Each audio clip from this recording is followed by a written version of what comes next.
What's up? What's up? It's your boy Ink. Trying to do. It's gonna be like a ridiculous video. That's gonna make any freaking sense. It's not gonna make any sense, but there's a point behind it. Um, I was doing a community. Oh my god, how life is sometimes. I was doing a community post for a season, and I saw Abed dress up as Batman, and I remembered how important Batman was back then, and it led me to think about. We just saw, so again, crazy life. We just saw the Joker last week, and it made me think so much because those two, when I watched the Joker, I wasn't thinking about the Dark Knight, right? Because I'm gonna talk about the Dark Knight, and the so this is basically a video on the Dark Knight and on the impact it has, the crazy impact, right? So Dark Knight came out. Batman was already a huge popular thing. Batman Begin was really good, but people, they don't really care about Ra's al Ghul. They don't care about the League of Shadow. Hey, you don't have to care about everything, right? So that's why Dark Knight, when it came in, and Heath Ledger, amazing performance. The Joker, amazing villain. It created such an impact, and of course, as I said before, when I talk about the Joker, the whole movie, there's some similarity. There's something in common, if you understand what I mean. Most of you won't, but hey, my bad, my be bro, my be bro. Can't even talk. So yeah, so I was thinking about it, and basically, the Joker, the whole movie is about this guy who is tired of living life. He has mental issue, and he puts it upon himself to be the justice, to create a group of people that are gonna fight back, which is the Joker, right? And the whole time, it's okay. Technically, the Joker in a movie kills people. Yes, technically he's a villain because he killed people. Yes, but it's the movement that he creates, is the action that he does, is the repercussion of the action and the repercussion of what he creates. There's this wonderful part of the wonderful part of the Gotham, because we're watching Gotham too. And then Gotham, what is phenomenal is that we're seeing my one of my favorite actor, the guy who plays Shameless, Ian, the play who plays Cal Kestos, and Jedi Survivor, Jedi the Fallen Order. Right, we're talking about the guy who plays the Joker in this one, and there's a scene where he's told, "Yo, you're gonna bring nothing to the city. You're gonna bring only despair and pain." Right, this whole character of the Joker, and why this is so important. Why am I talking about this? Is because watching Community this very morning, again, I started doing a series review last week. Did I plan to watch the Joker this week? No. A driver came in at my job wearing the Joker teacher from the Joaquin Phoenix. And I was like, holy shit, I haven't watched that movie in a while, and I wasn't creating content. It'd be a good thing to watch it again. There I go. Then I watched Community, and I made the link between those two movies, because in Community, again, is the impact of the movie. How controversial was the movie? We had the first movie with the Ra's al Ghul, with who wasn't popular. We had the Joker movie, and their Joker created something. A lot of people, they still think as that Joker, as a version of the Joker themselves. They adopt his mentality. They adopt his psychology. A lot of people are quoting the Joker. There was this a phenomenal reaction from the public, who were really in love with the character so much that they're changing their perception. The Joker brought something very good. The Joker was crazy, but it made just enough sense for you to question yourself. And I don't think personally, I've been called crazy in my life often, really often. I think that pushed me to understand that there is a very fine line between sanity and insanity. Insanity and insanity are different side of the same coin. We got Two Face in that movie, so that makes a lot of sense, right? And we had people. There was some consequences. Somebody went into a cinema and shot up people, right? Consequences. Actually, butterfly effect. Do I think that this movie is responsible for the killings? No. Do I think that this person had mental issue or suffering from mental health issue? Absolutely. However, things happen, and things that shouldn't have happened. This is part of history. This is part of what happened. This is part of reaction. This is part of a community crisis, because there was a lot of people killed, right? So that's something we have to make sure that we understand. But beyond that, the general effect of the Joker was a change in the public perception, right? We always saw Batman as the that movie was great because that movie talked about Batman might not be a hero. Batman, uh, the Joker, he was constantly saying to Batman, yo, they need you now, but when they don't need you, you'll be the same as me. They'll call you crazy, they'll call you like a villain, right? So,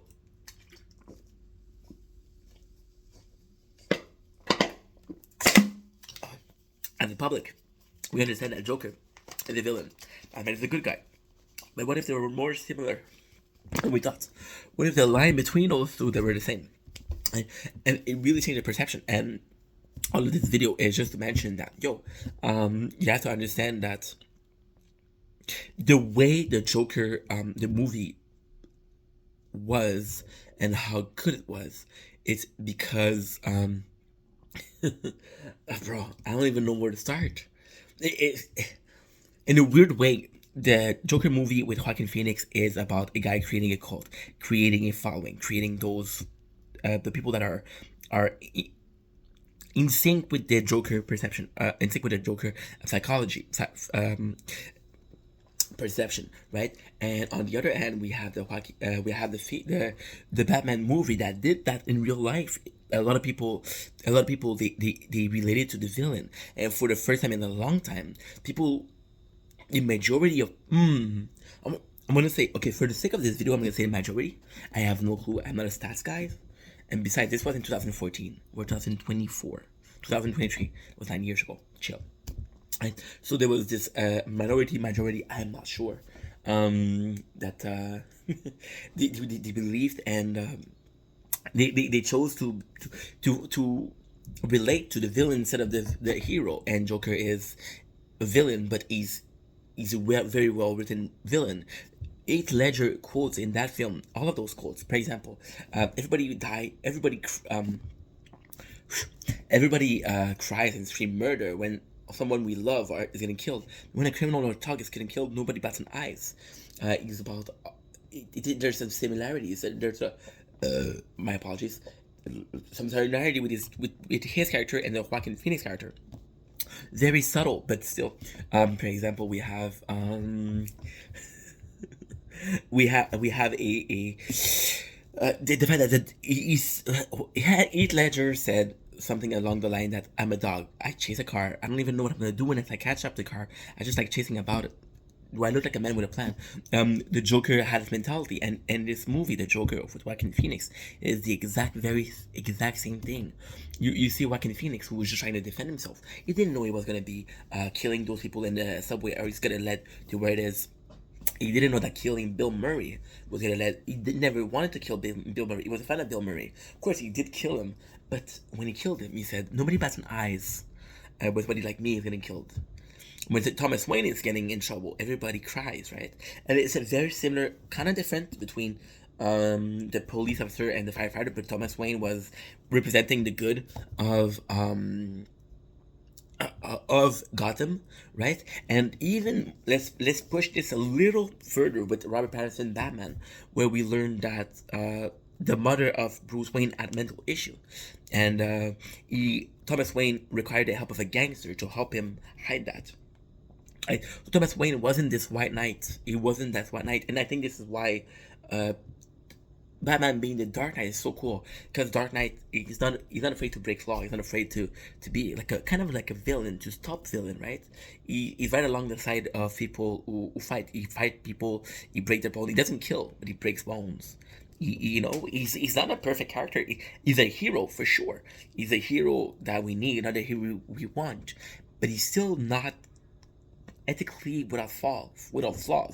The Joker, in this very sense, I think the reason why we like the Joker so much in the Heath Ledger movie, it was because I love that movie because I related to Joker so much. I related to Joker. I didn't say, oh, the Joker is my hero, but I still relate to the guy a lot, And again, I was called crazy a lot when I was a child. So that he was called crazy, but somehow he made sense. Somehow he was fighting for people that were called crazy. He was like, he was fighting for me, right? I know it doesn't make sense, but on the very perception of that, as a young kid, as a young teenager, as an was an influenced teen. I believe that I wanted to look up to a role model, and that role model was somebody that went along with my train of thought, and that person was the Joker, right? And nowadays, I still believe that there's a lot of point that he said that it makes sense, but I'm more mature. I'm more grounded. I'm more. Uh, it's funny because I still believe that what he says is completely true. There's a lot of point that he raised that if I watch a movie, like I'm gonna be like, holy shit, he's speaking facts, he's speaking fire, but I'm less biased. I'm more understanding that it's gray. There's no light, there's no darkness. That the whole thing is gray. It's not about eternal or extreme pleasure or pain.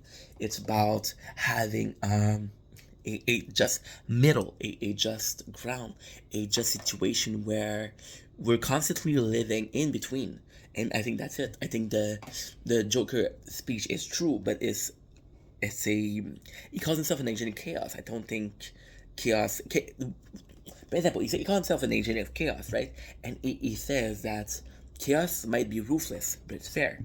And I do believe in that, but I think there's a lot of fairness. There's a lot less fairness, but still there's still some fairness in the world nowadays. So you see, all of this video was to explain the fact that kind of crazy that we have the Joker, who created some real world perception. He changed the perception of people, and we had the Joker movie, which spoke of facts. You can see the Joaquin Phoenix and Heath Ledger Joker are similar. They're not the same, but still, there's some semblance. And the way the movie treats its NPCs or its secondary character, the people that are following the Joker, is in real life. I think the repercussion. And it's funny because there's always a debate of DC versus Marvel. I love Marvel. Let's make it clear. I think they made amazing movie, and most of their movies are hit. Thanos is the closest thing to the Joker. Thanos is the closest thing to a villain that is loved and understood, and even people share talk with Thanos. Thanos is coming from a place where he has to destroy things, he has to kill people, so the people that are left got it good, because what's the point of having too many peoples, right? Too many people if we cannot feed them, if we can't help them survive. Better to have a shorter population and make sure that everybody's okay. I feel like a lot of people are understanding that there's poverty, there's richness. If we had less people, they'd be more equal, right? But still, you're talking about killing people, right? And it's not something that is in it's not something that's ever going to be in the public perception as, okay, killing is killing. It's one of the cardinal things you can't kill. Even in the Bible, you saw Abel and Cain, and it was about killing, and it was the first sin, right? So going back to the Joker, I think the Joker did something that nobody ever did before. It was like create a antagonist who was more relatable than the protagonist. He was more light than the protagonist. And we're not talking about a fucking not a good Batman. To me, personally, I think Christian Bale is the best Batman, and there's a simple reason for that. It's a very simple reason for that. It was in my time. It was in a time when I loved movies, where I was very, very influential. I was very easily influenced, and I saw Christian Bale and I said, this is my Batman. This is Batman that I love. This is the Batman I want to look up to, right? And in the first movie we see him, in his third movie we see Bane. Bane is a cool character. Ra's al Ghul is a cool character, but nowhere near the Joker, right? And I think this is what makes the Joker so fantastic, and that's why it created the reflection. It created a change in the society, the way it did. Of course, nowadays we still recognize the Joker, and that sucks because when I'm saying that, back then I was more in tune.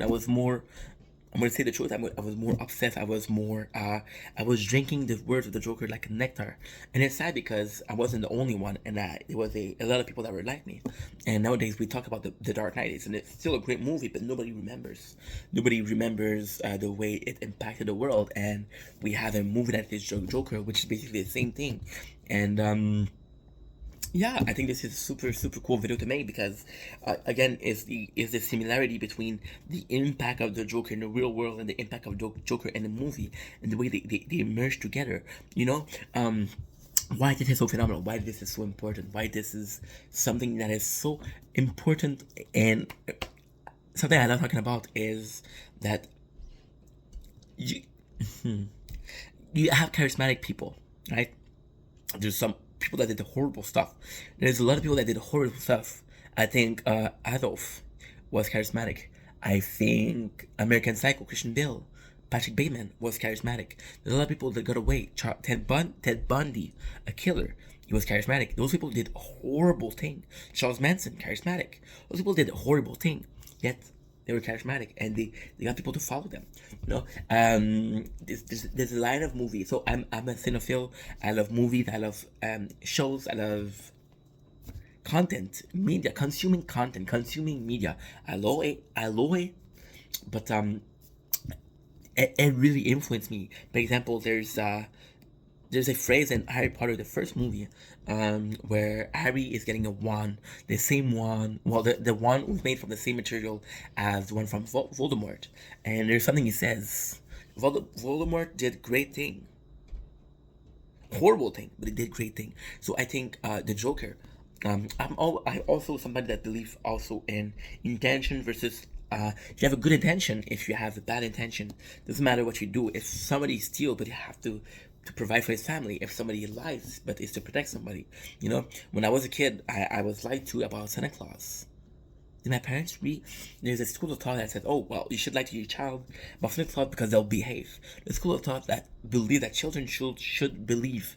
There's a school of thought that says that children should understand that, hey, he might not be real. He might be real, but I still want to behave. I still want to believe in something. The Santa Claus, again, it's a capitalized capitalism, right? It's, oh, if you're good, I'm gonna give you a present.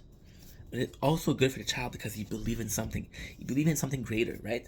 I think Santa Claus to a child is much easier to explain than religion. And I think in that very same aura, I think the Joker was able to verbalize. Because the best thing about the Joker, yes, he was charismatic. Yes, he made sense. He made sense.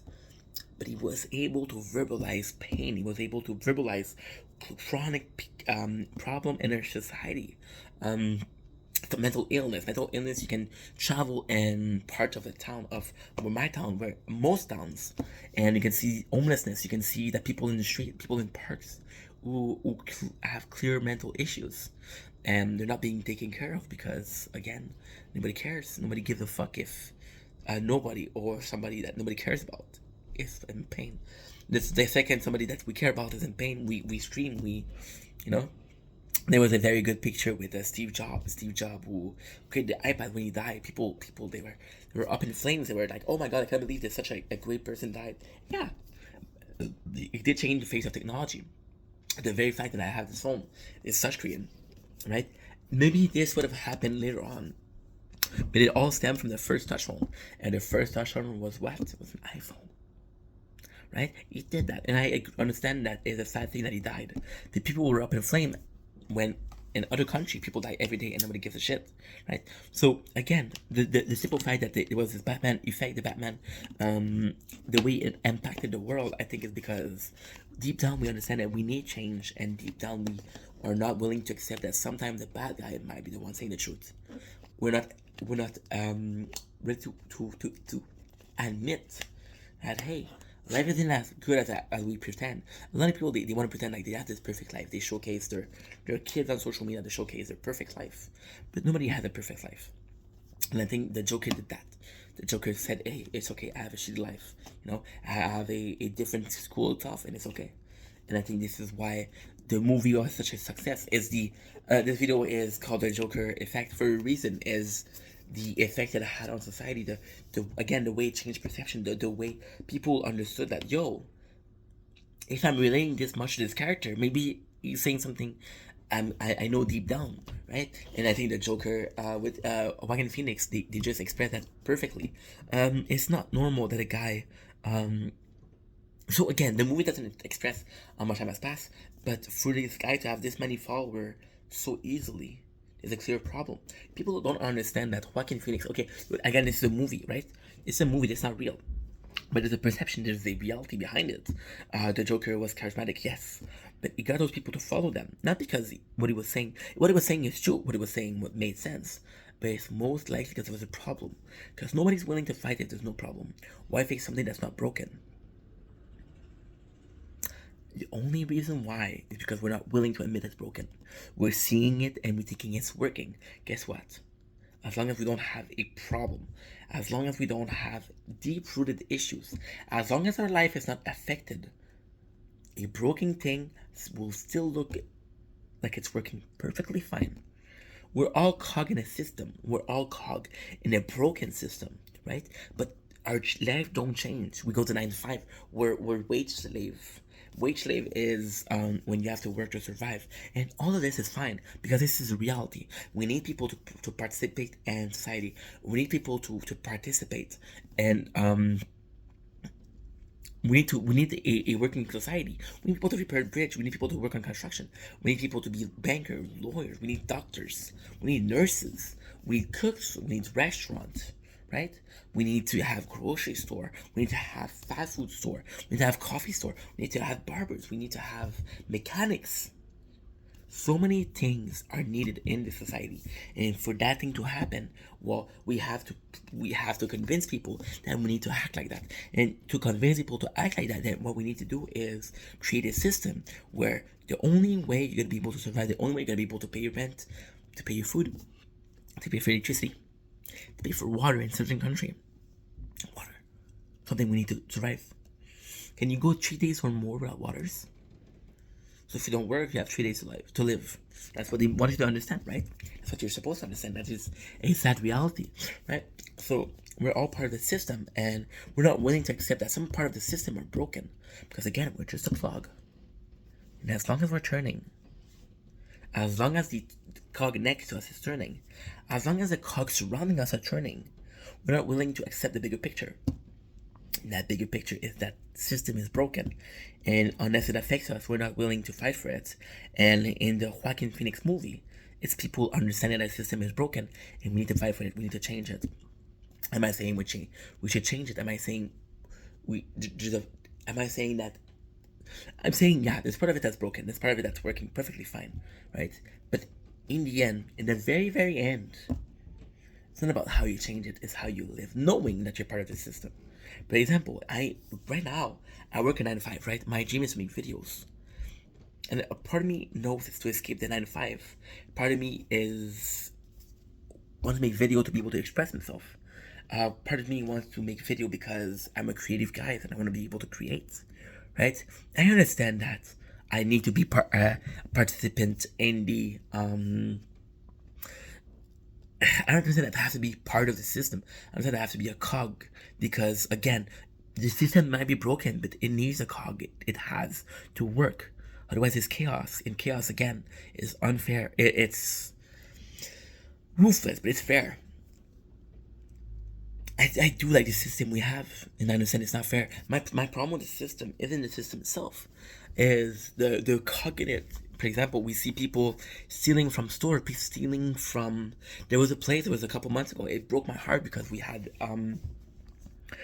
people stealing from a Walmart, destroying it. And sure, Walmart is a multi-national company. Walmart can sustain losses. Walmart can have people stealing from it and still be able to survive. But it's the principle behind it. Some people are relying on that Walmart to be able to procure food for the kids because Walmart does have better deals. Some people need that Walmart to exist for work. Some people may need something as simple as a pair of pants in that Walmart. But because a handful, not a lot of people, a handful of people are willing to destroy that, then the Walmart sustain losses. And who ends up paying for that? People think there's no consequences when you steal. People think that there's no consequence at all. But there's consequences because you did steal. And somebody is going to have to pay for it. And guess what? It's not going to be Walmart. It's going to be other people. Honest people. Right? We're seeing there's this big thing right now. And I know I'm going off topic, but it's still about society. There's this big topic right now where the food is going higher. The apartment crisis. There's crisis of people wanting to live, right? And it's all created because there's no regulation, right? There's not a regulation yet. And why would the government put in a regulation if if it needs it to survive? It needs economic boost. It needs an economic stimulus to move, right? We're thinking that people are still asking me, why do you live in a 1.5? Aren't you tired of it? Well, because it's close to where I live. It's close to work. It's close to the grocery store. It's close to my father. It's a perfect location. There's a bus right next to my house that takes me to work, right? And I understand that in 1 year work time, my company's gonna close, right? But for that next year, this apartment is perfect for me. There's regulation on how much the rent can go, how high can it go. When 2023, I live in a 1.5, and I'm paying 600 for the apartment. 600. That's not a lot. That is not a lot, right? There's for this apartment, people can ask 900. I understand how lucky I am, right? But I just said I'm lucky. There's a lot of people that are not that lucky, right? And this is why I'm staying here, because my situation is perfect. I don't need to have a better situation. I don't need to have a worse situation. The situation I have is just the way it should be. It's just the way I want it to be. And I understand that the society needs to change, and maybe the way to change is not maybe the way to change is to change our perception, and the way to change the perception is by bringing in another idea. This is what the Joker did. This is why the movie was so popular, because no matter how many years pass, this system will always be broken, and no matter how hard we try to change it, we still need the system to coexist. Because once again, we need doctors, we need nurses, we need mechanics, we need barbers, we need food, we need bankers, we need lawyers, we need police officers, we need firefighters. It's funny for me to see how people are easy to complain about police officer. And yeah, there's some stuff you should complain about, but we do need order. Otherwise, it's anarchy. Anarchy is great. Anarchy is fucking phenomenal. It is a chance for everybody to survive. But is anarchy a reliable system long term?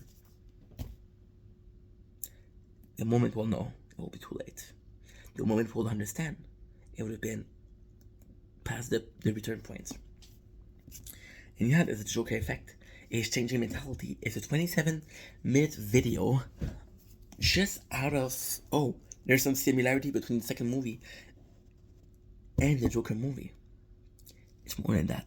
It's about us having these thoughts, because it's a snowball effect. You start with one way and you end up with a lot more down the line, because it's a thought provocator. It's a thought it produces thought, because you're saying, well, this is a mentality psychology. This is a perception that goes directly against mine. So I'm gonna weight in their perception, and I'm gonna weight my perception, and then I'm gonna say balance. Something they're wrong, something they're right, something I'm wrong, something I'm right.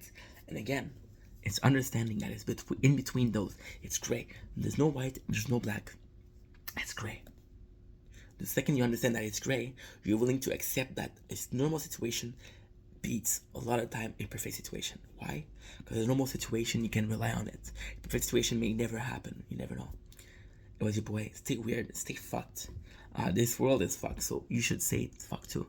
I'd say I love you guys, but I'm gonna leave. Normally I would say I love you guys, and I do love you guys, but I want to finish this video with think about your life. Think about how you can improve it. Think about how unsatisfied you are. Think about how satisfied you are. Think about the positivity in your life. I've been doing a lot of videos lately on people treating me like shit, right? And my reaction and my action facing those issues, facing those things that are affecting me in a negative fashion, right? There you go. Peace.